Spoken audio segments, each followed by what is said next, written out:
How's it going, everyone? It's Mike with FormAWin here to help you guys get your first engineering job. Today, we have Manny. He has so many awesome experiences. He was a project manager. He's led multiple teams. He's an awesome husband, has kids. Listen, you're in for a treat today. Let's get into it.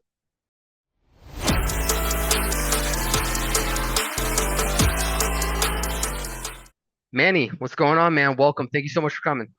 No, I appreciate the opportunity to be able to be here and talk to you and your audience.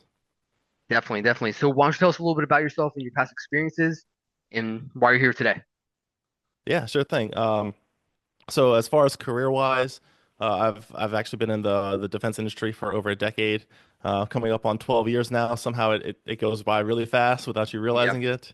I've actually worked for like the big two companies with Raytheon missile systems, so I got to do a lot of work on missiles, and also right now I'm at Lockheed Martin, and the primary project I'm working on is called IRST or Infrared Search and Track. So it's really awesome piece of technology that uses passive sensing, and it's been a game changer for how we do warfare in this age of stealth fighters. So had some awesome experiences working in that. Took on a number of different roles. So I've done production, I've done missiles, sensors, missile interceptors. I've been a program manager. I've been an engineering manager. I've done test engineering, system integration, flight tests. So I've had a wide range of experience, which I'm definitely very thankful for, because each one of those experiences has led me to either learn something about myself or learn something about the industry that I've been able to kind of take bits and pieces of it from everywhere and apply to what I'm doing now. So I have a team of about 11 engineers under me right now, ranging from people who are just out of college all the way to people who are getting close to retirement. So I've been able to see the full spectrum of where people are in their careers and been able to guide them as well. Awesome. So Uh, yeah, you've had quite a bit of the experiences. So you're definitely someone to look on and learn from. And then, I mean, that's why you're a leader now from all of that. And I'm sure you're doing great things there. So what led you early on? Like, what was that first transition like from college to maybe finding your first job? so I was actually very fortunate, both I guess fortunate and unfortunate in certain periods or instances. So I managed to get a job before I was actually graduating. So the hardest thing about your first job is having an experience to talk about. I think it was harder for me to get my first internship than it was to get my first job. Just because once I got that internship, I was able to actually talk to companies about the experience that I had in industry. And then one of the things I found out was going into that internship, the first internship is the hardest thing. Like anytime you do something the first time, it's really hard. I was lucky enough to where a lot of people don't think about this, but one of my professors of physics, he actually it was in charge of a bunch of grants, and one of them is actually a program that's kind of going on in different colleges with NASA, and it was in Louisiana, so it was Louisiana ACES.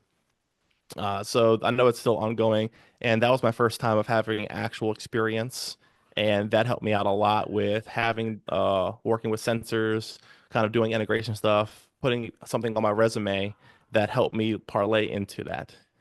And then the first thing, and I guess the biggest difference from being in college, like if you're working on like a senior design project and you're on a shoestring budget, you're trying to scrap together the last few dollars that you had versus I worked in oil and gas as my internship in the defense company. Your idea of money and cost changes. And so you're like, okay, well, I have, $1,000 that I invested in the senior design project, which for you is a lot of money. And then you go to the real world and real business, and you're like, this project is going to be over the course of 3 years, and it's going to cost tens of millions of dollars. So that transition of costs and money and value was one of the things that I had to learn. That was probably the hardest jump for me to make. Wow. Yeah, so I mean, that was definitely a lot to learn so much about that early on. And then kind of like leading into that first internship, right? Maybe we can dig a bit more into that. So what led you to getting to that role to get the first internship, right? Did you have a lot of interviews beforehand that you failed at? Did you apply to a lot of different places before that and then you finally got in after learning? Or what was that system like there? Oh man, I did what most students do, and I applied any and everywhere that had an email saying they were looking for interns. So I was definitely shooting out a bunch of emails, but there's definitely nothing as good as being able to network and get a face to face with somebody. So I managed to actually get that internship through one of the career fairs. And so I kept showing up. And one of the things I found was at our career fairs where I graduated from at Southern, we typically had the same people that came over and over again. And so when you start developing a relationship with those people, get a face to face, they kind of see, and you're like, oh, I don't know, and follow up with them. And it was through that follow up that we made a connection, and I had the opportunity to be able to go get an interview. Awesome. Okay. So did you just follow up with them through email or did you call them? Like, what was the strategy to follow up with them? So I saw them at the career fair, talked to them. They gave me their information. And one of the things that I learned is that not as many people as you think follow up.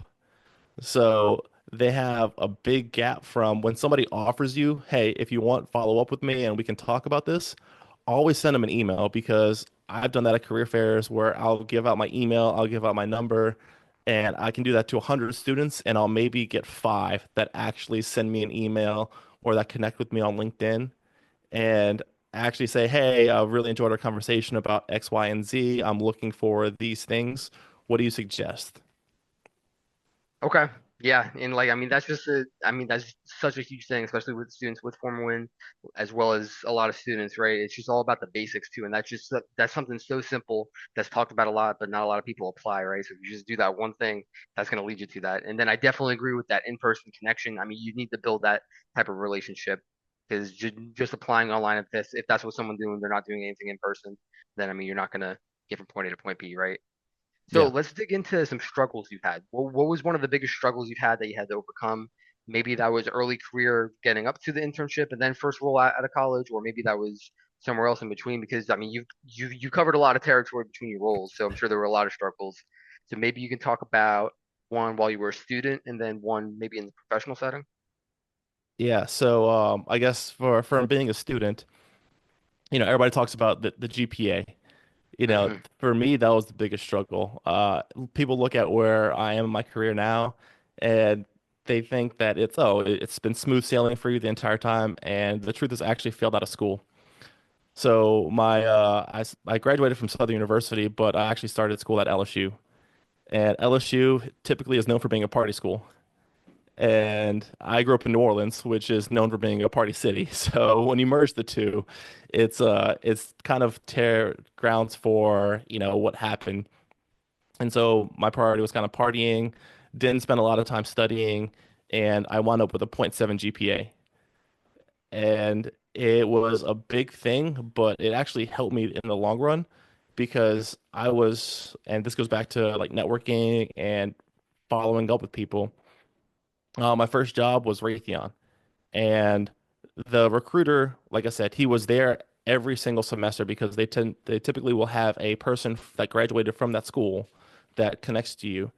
And so I remember the first time handing him my resume and he looked at my GPA and they had a minimum of a 3.0 GPA.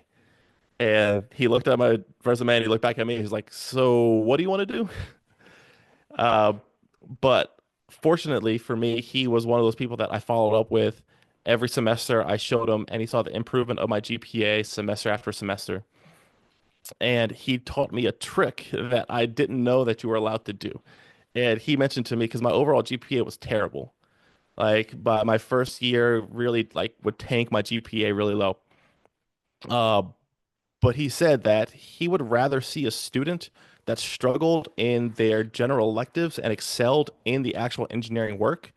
And so one of the things he told me was whatever your major is for your college, take the GPA of those classes and put that on your resume. Because for those classes, I had like a 3.8.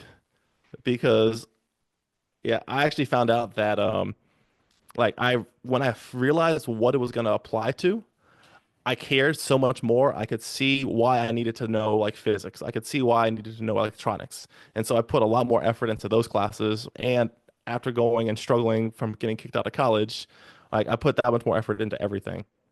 So that was a hack that I learned that you can put your major GPA on your resume and they'll see your competencies of what really matters and what's going to apply to the job.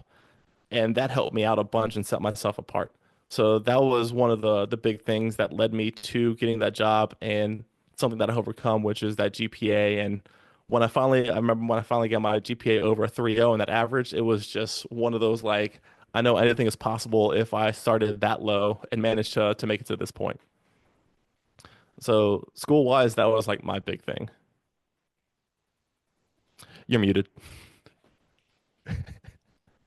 Thank you. Yeah, it No happens to the problem. best of us. But yeah, no, I mean that's such an awesome tip and trick for everyone to apply. And I mean, I never thought about that personally, actually, but that's a great tool because they also show that on the transcript, right? Like the technical GPA. So yeah, so that's Hmm. even perfect. Then you can just send that. Then there's no questions asked almost. And yeah, so that's awesome. And I'm glad you were able to push through with that because you showed where it matters and you're awesome. So that and so they were able to see that. It's cool. Yeah. I love it.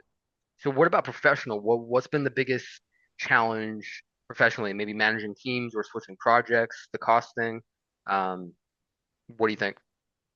Um, each new role that I've taken on has its own challenges. And I think it's that idea of, people get into engineering because they're interested in like problems and solving problems. And I actually, it's funny because I had a chance to sit down with, he is now the COO of Lockheed Martin, and I had a chance to sit down and talk to him. And he talked about how scared he was of taking a new role on. So he's been in charge of an entire division. He's had a multiple decade career being successful at Lockheed Martin, running an entire division, and then he moved into a new role. And he mentioned he was scared moving to that role. And I was just like, okay, so no matter what, it's always going to feel that way. So getting over the idea of you're going to know what you're doing all the time, because one thing I found out is nobody really knows what they're doing 100% of the time. Like you learn something, especially when you're first new doing it, it's an experience and you have to learn and you have to get over that kind of idea of imposter syndrome because it's kind of like when you're a college student and you get into a job, you're just like all these people are working, they all know what they're doing, and you get into the role and you're just like I'm just a little old college student who's just learning about the world. But one thing you find out is that just like in your college classes where you have that person who just kind of shows up and somehow they manage to graduate and you're like, how? There are people in the world that are in your engineering job that you're just like, how, those people get degrees too. And so they show up. So learn to have confidence in yourself and learn to be willing to fail and ask questions. Because a lot of times they don't want to be the person that doesn't know. But one thing you find out is like acronyms get thrown around all the time. And if you ask, what does that acronym mean? Half the people don't know. They have no idea. They know how to use it, but they don't know what it really means. So don't be scared to go into something because the reason why we bring people in from college to work for us is because they have new ideas. They have a different perspective. You grew up with different technology. And so people get used to doing the same thing over and over again. And when you jump in, have and use being new to your advantage. Use not knowing what's going on or what is supposed to happen. That can be actually a benefit because you don't know you're not supposed to know. Just go for it, get over that imposter syndrome, and realize that you're always going to be learning and you're always going to be growing. I love it. I love it. And yeah, I mean, that's definitely huge. And then you almost don't know it until you're in it with the imposter syndrome because, you get through the one level, then you're at the next one, and it's like you're at the bottom of the barrel. You're trying to figure out how to level up and do good and be better, but you're sitting there like, oh no, it's such a big bucket. Okay, how do I just get out and just keep working harder to grow? And then it's like, okay, but I mean, I haven't been there yet. Then you get to the next, and then it's the same thing. Next, and it's the same thing. So just like you're saying, you were sitting down with the COO. So I mean, that's awesome. That's a great piece of advice too. So that's kind of a challenge and piece of advice. I hope everyone watching is taking notes because this is great valuable information that you can go apply right after this too. You can analyze your life, sit down and say, okay, which one of these areas do I need to work on? And then whatever notes you took, apply it, go do it, then you'll change right away. So thank you, Manny, so far. We're about halfway done, so lots more to come. Now I want to transition a little bit into your goals and where you see yourself in the future. Um, so I've been very fortunate to have a lot of good mentors in my career. And so in my first year of work, I had somebody that sat me down and they said, okay, imagine 30 years from now, you finish working and you've reached the peak of what you want to do. What is that? And a lot of times you're just like, I don't really know. I don't know what options are. But you just kind of think what you know right now, just put yourself in where am I going to be at the end of my career? And then from there, work backwards. So that way it gives you a path. Now, the thing that I've learned, and as you kind of heard me talking at the very beginning, I've jumped around so much and done so many different things because I've gotten into jobs where I thought, yeah, this is the next step for where I want to be. And then it's been something different than what I expected. And then I wind up being like, okay, well, I don't want to go this route. And then you kind of shift. So that's happened to me a lot. I definitely used to have ambitions of I want to be, an executive. I want to be able to be high up there. But the more I've gone in my career, the more I've looked at, not having a family, things change and shift a little bit. And my passion is honestly doing something like this, like being able to mentor, being able to speak to people. And so while I'm still, making sure I perform and I'm an engineering manager now, the idea of being a director or vice president, like that's kind of lessened where I want to have that position to have more of an impact on people. But now I've actually kind of transitioned to where I'm doing a lot more on the side of starting my own speaking business, doing a lot of mentoring. I've gone and spoken at multiple universities. I do a lot of mentoring, so I'm actually the lead mentor for a Hispanic organization within Lockheed Martin. And so I talk about the power of mentoring and how people can grow their careers through mentoring as well. So that's my new career aspiration is, being the next big impact and kind of encouraging people to stay and pursue to the STEM field because a lot of times people think, oh, I'm not smart enough to be in STEM. And I tell them, I was like, well, I failed out of school with a point 0.7 GPA. What are you struggling with? And they're just like, oh, okay, well, maybe it's not so bad. A lot of people struggle. And so now that's honestly my career and my career goal and aspirations are to be able to influence the next generation of STEM and technology in the future of the world. Yeah, I've seen some of your talking and some of your speaking, and I love it. And I love what you're doing, and I can't wait for you to grow and do more. I know you're having an event this upcoming weekend, so for anyone watching, there's an event on Saturday the 25th in Orlando, Florida. Definitely go check it out, Thrive 2025. I'll throw a link down in the description for everyone. You can go see Manny speak, see his impact, and yeah, man, yeah, no, I can't wait to see all the great things that you're gonna do and that you've done Appreciate already. it. No, definitely a Right? lot more to come. Yeah. Next up is going to be his transition. I love mentioning this. This is a big part for me and FormAWin. So how important has fitness been in your life? Fitness. Honestly, fitness has kind of defined most of my life. So I was actually I played football in college. I was a kicker and punter, and a lot of people think, oh, that's not very athletic, but it still is a lot of mental and physical like strain of being prepared all the time. Um, and now I've always loved combat sports, and so now I've been big into jujitsu. So I've done a bout of, or I've done some boxing for a few years, boxing Muay Thai. I did a couple of smokers or just like exhibition fights. But the idea of jujitsu has been amazing for me, especially the fact that I definitely have like ADD really bad. It's hard to keep my attention, which is why I like being in the production environment. There's always something different going on. I can move around. It fits the way I problem solve. But one of the things that I listen to, because one thing that's very big in this country is medication. And I didn't like the fact of having to be on like an Adderall or one of those things because when you're on something like that, it changes how you feel. And my emotions are up and down, and I don't like the idea of medication. And one thing that I heard that definitely hit me really, really big was the bigger the impact the medication has on you, the bigger the consequence you're going to have from that. And so that idea of being dependent on something external really bothered me. And so I started looking into and researching other people who deal with ADD without medication. And the big things are, fitness is a huge component of that. So that's, your diet with removing sugar. I'm big on trying to minimize caffeine as much as possible, but that's one of the big things is keeping sugar away. Um, Fitness and getting up and working out because you need to extend that energy because ADD, ADHD, like you're super hyper, you need to be able to move all around and fidget. And so getting rid of that energy and kind of working out at the beginning of the day is definitely a big thing that helps me.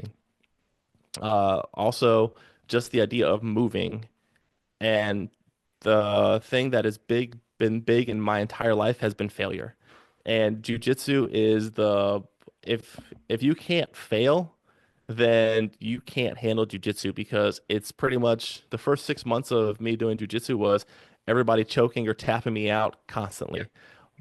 But then once you like start learning and realizing how to do it and somebody new comes along or you get a move on somebody to where like, you do that on them, you're just like, "Oh, this does work." And it's just like a switch. Hmm. But it's not until you go through all those failures where you're just like, "Okay, I can do this." And that teaches you a lot of self-discipline because fitness for me correlates directly into solving problems. Like some people, if you can't fail at lifting a weight, you're not going to get any stronger. If you can't approach a problem and realize you might get it wrong, you're never going to actually try or attempt it. So you're not going to learn anything valuable. So physical growth for me is the same thing as mental growth, and it's all comes from failure.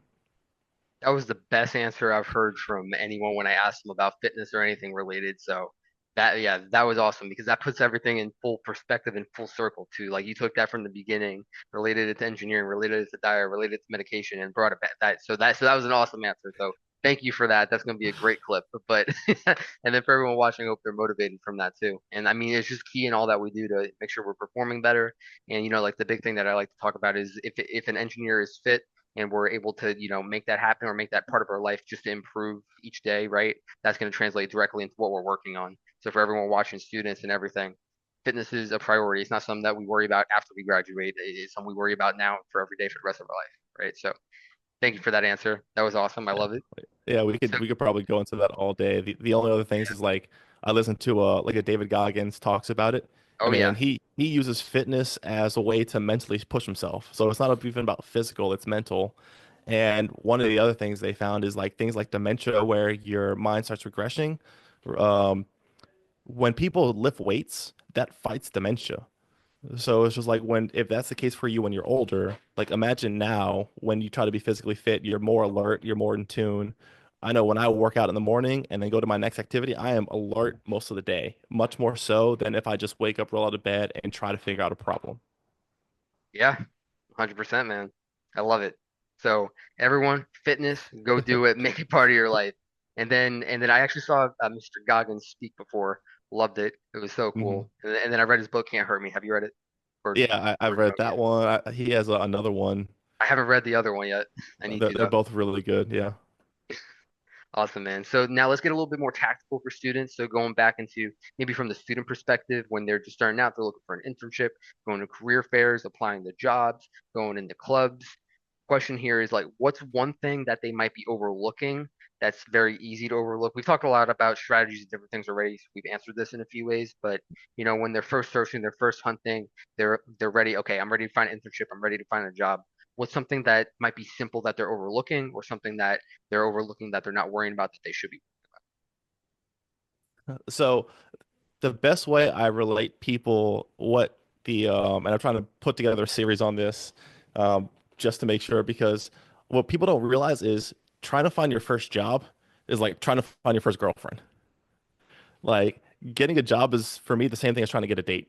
Like if you look at what your resume is, the average person that's looking at a resume looks at a resume between 5 and 10 seconds, which is the same amount of time somebody looks at a Tinder profile, whether they want to accept on a date or not, whether you get swiped left or right. And then when you think about what your resume is, it's honestly just what your Tinder profile is. You're trying to put something out there about yourself that is honest and sets you uniquely apart. Because one thing a lot of students don't realize is that most classes around the world for like somebody like an electrical engineer, almost all your students are going to have electronics. They're all going to have circuits. They're all going to have that same level. So, I if you don't have the space or if you have too much space in your resume and you need to fill it up, I'm fine with putting, that classes in there. But I expect, if somebody is a junior or senior, I expect them all to have the same kind of level of knowledge when it comes to that. One Yep. thing that I tell people to do though is talk about the projects that you've worked on in those classes. What was the specific thing you did and what was the specific thing that you learned and how do you quantify that? One thing that I mentioned in the very beginning is, when you look at business, like I said, it's a business when you try to get a job. The object is for you to provide value. One thing that people try to or miss is if a business doesn't make money, they can't exist. So you wonder why my salary is, just say like you're starting out and hopefully you can get a good job like this where you're starting out with $100,000 just for simplicity in numbers. Mhm. Your salary is $100,000, but the company, A, it needs to make a profit, so they need to put that on top of that. Plus, you have all these other benefits with insurance, 401k, all those other things that are on there as well. So your job is to provide value of 2 to 3 times at a minimum of what your salary is. And when you can start quantifying those kind of things, when you can say, hey, I provided, my salary is $100,000, but I saved the company $1 million by doing X, Y, and Z. When you can start understanding how to quantify those things, it makes you much more attractive to a possible employer. So if you say, "Hey, I'm running and I created the software and I made it 20% more efficient," that's a way of quantifying something in your classes of a project that a company sees and relates that to, okay, the point is to not just write lines of code, it's to make it more efficient. Same thing with um, one of the things I look for in particular when I'm hiring interns or college students to come on board. Do you like solving problems? Do I need to be in charge of you? Or can I ask you to go solve a problem? You can go, you're willing to figure it out. You're willing to try a couple of things.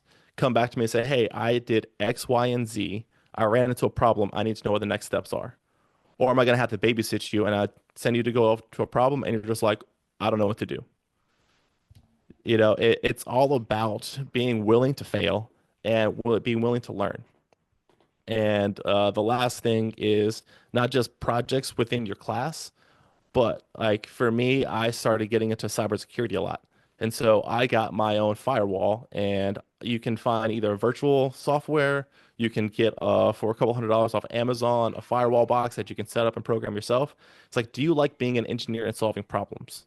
And so you can go to any number of websites, get an Arduino for electronics or deal with cars, and put those projects on your resume as well. Like when they see you love being an engineer, you love solving problems, that's what you do, that's going to separate you from somebody who's just taking the same number of classes. So, I mean, Yep. those are some kind of tactical things that I've seen and I personally look for in somebody that I'm bringing on board. Those are super tactical, awesome things. That was awesome as well, man. Yeah, no, I mean, this has been a great interview, so thank you so much for providing all this value. Yeah, no, I can't wait for everyone to watch this, take notes, and actually apply this stuff because this is gold. This is gold, and everybody you need to apply all this. You'll get there, I promise, as well as Manny. He promises to.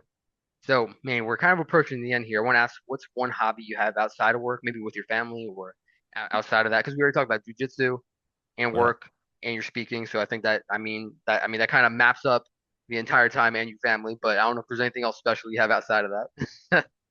Um, I mean, that's the main thing. One thing I learned, it's not a matter of time, it's a matter of priorities. Mhm. And depending on what you want to do and accomplish, like you have to prioritize that. Like I mentioned, I used to have ambitions of being a director, but once I got married and had kids, my family became my priority. And then the way I see it is you need to figure out what's most important to you. So A, for me, it's kind of like whatever you believe in terms of spirituality. A lot of people prioritize that first. And then after that, you really have to take care of yourself like physically and mentally. Like if you're not in a good space physically or mentally, it's very hard to interact better with the people around you. And then after that, it's kind of like, you have your family, your responsibilities, and when you're in your best shape and your best mental space, you can take care of them much better. And then after that, it's kind of like, your job, the side hustles or anything else that you have. And so typically those tend to die off as we get further along. And I've had to say no to a lot of things that I used to like doing. I used to want to be I used to like tinkering and doing cybersecurity, but just the number of things happening, I didn't have time for all those other activities.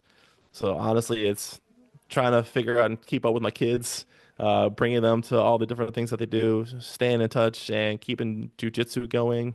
And after that, it's kind of like, all right, well, I don't really have hobbies or time to be able to do much after that aside from sleep. Yeah, yeah, which we try to get when we can, if we can. So, so I completely hear you on that. Well, Yeah. Manny, I mean, again, thank you so much. Hopefully, we can do a part two at some point in the future here. Do you have any last closing thoughts for anyone watching, or anything else you want to say before we end? I guess one of the things that I like to tell people is that everybody wants to be successful, but in order to be successful, you need to be willing to fail. And so I think when people realize that the ultimate path to success is actually going through failure, like my life has been failure after failure, but I've been able to build upon that to create success. And so when people realize, okay, well, I need to be willing, and if I'm willing to go off and fail as big as I can, then failing at that will put you further ahead than being successful at what you think is possible. So one of the things I teach in my framework is scale your fail. So go out, whatever you think you can do, double that, and then double it again and go after it. Because if you fail at that, I guarantee you you're going to be way beyond where you would have initially put yourself. 1000%. Manny, thank you so much, man. Hope everyone again watching got something out of this. Like, share, comment, subscribe. Go follow Manny. Listen to some of his speaking events. Go to some of them in the future. Thank you all for watching. Go form a win. See you guys next episode.